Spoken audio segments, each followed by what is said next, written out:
अब एक खबर ऐसी जो बाहुबलियों से जुड़ी है। कहा जाता है कि जितने बड़े दबंग उतने बड़े पुजारी। हमारे प्रदेश में कई ऐसे नाम हैं जिनको बाहुबली, माफिया, दबंग और बहुत बड़े बड़े नामों से सुशोभित किया जाता है। उनके हिस्से में पाप की बहुत सारी घटनाएं भी हैं। उनका रुतबा ऐसा रहा है, खूंखार भी कहे गए। और आज भी ऐसा नहीं है कि उनकी दबंगई में कोई कमी है, गाहे बगाहे इसको लेकर वो चर्चित भी रहते हैं।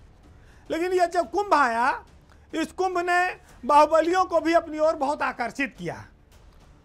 भले चाहे लोग 24-24 घंटा, 36-36 घंटा रोड पे फंसे रहे, दाना पानी मोहताज रहे, लेकिन हमारे यहाँ बाहुबलियों ने बड़ी बड़ी गाड़ियों से, लग्जरी से अंदर तक संगम में गए, स्नान किया, वीवीआईपी सिक्योरिटी में रहे, हेलीकॉप्टर में उड़े और ईश्वर पर जल चढ़ाया, बड़े बड़े संत महात्माओं का सानिध्य प्राप्त किया।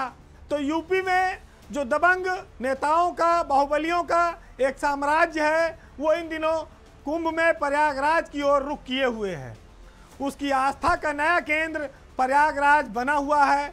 दूसरे शब्दों में हम ये कह सकते हैं कि यूपी में माफिया और आपराधिक छवि के बाहुबली भी पाप धोने के मामले में किसी से पीछे नहीं है। इस बड़े अवसर को भी उन्होंने 144 साल बाद लगा कि आया है, तो गंगा और यमुना और सरस्वती के इस संगम पर हम भी कुछ पाप धुल लें, कुछ पुण्य कमा लें। हालांकि जो लोग दबंग और माफिया के नाम से चर्चित हैं, वो ज़्यादातर सफ़ेद पोश हो चुके हैं। उनकी डुबकी भी अब कमाल की रहती है, चाहे धनंजय सिंह हो, चाहे अभय सिंह हो, चाहे विनीत सिंह हो। आपने देखा होगा कि इनकी गाड़ियों का काफिला, वीवीआईपी मूवमेंट संगम में, जहां पर हजारों करोड़ों लोग डेली आ रहे हैं, स्नान कर रहे हैं, किलोमीटरों चल रहे हैं, वहां इनके लिए दिव्य व्यवस्था रही और इन्होंने स्नान करके काफ़ी पुण्य कमाया है। हैरत की बात यह है कि अगर जो लोग सड़क से जा रहे हैं वो फंस रहे हैं, तो एक बाहुबली ने सीधे हेलीकॉप्टर ही निकाल लिया और कहा पूरे कुंभ का चक्कर लगाओ, जितना जाम लगाओ जिसके ऊपर, हम तो पूरा आनंद लेंगे। आनंद लिया, काफिला निकला, हवाई जहाज चला और वीडियो भी बना और रील बनाना अनिवार्य हो गया है। तो बाहुबली भी इस प्रेम से पीछे नहीं है, तो कुंभ में गए और रील जरूर बनाए, फोटो खिंचाए। सोशल मीडिया का ज़माना है, साधु संतों का आशीर्वाद भी अलग अलग मिला। जो वीवीआईपी सुविधा के साथ संगम पर पहुँचे, उनको ईश्वर की कितनी कृपा मिली ये अलग बात है, लेकिन बड़े बड़े संत महात्माओं ने उनको भरपूर आशीर्वाद दिया है।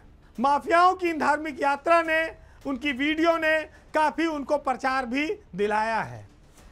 वैसे आज के ज़माने में हम उन्हें माफिया या बाहुबली कम, नेता ज़्यादा कहते हैं, क्योंकि अधिकतर सफ़ेद पोश हो गए हैं। कई सारे उसमें से सांसद हैं, विधायक हैं, कई एमएलसी हैं।